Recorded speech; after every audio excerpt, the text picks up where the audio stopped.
ঢাকাই সিনেমার জনপ্রিয় নায়িকা শবনম বুবলী সম্প্রতি নববধূর সাজে তার একাধিক ছবি সোশ্যাল মিডিয়ায় ভাইরাল হয়েছে।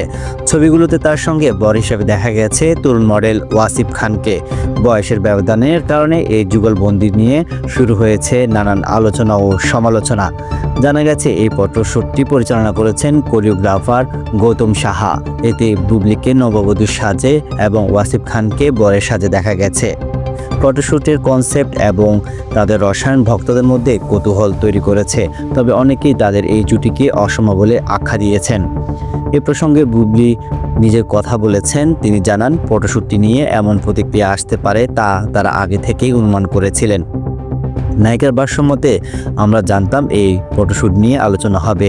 কেউ পজিটিভ দৃষ্টিকোণ থেকে দেখবেন, আবার কেউ সমালোচনা করবেন। তবে এটাই তো সাফল্য, কারণ সবাই এটি নিয়ে কথা বলছেন।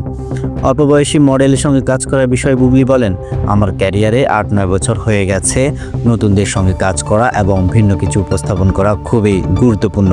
আমরা যদি এমন কিছু না করি তাহলে দর্শকদের নতুনত্ব পাবে না। পরিবর্তন আনতে হলে ভিন্নতার প্রয়োজন।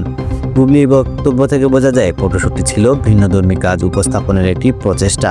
যদি এটি নিয়ে আলোচনা সমালোচনা চলছে, তবে দর্শকদের আগ্রহ তৈরির ক্ষেত্রে ফটোশ্যুটটি সফল হবে বলে মনে করছেন নায়িকা।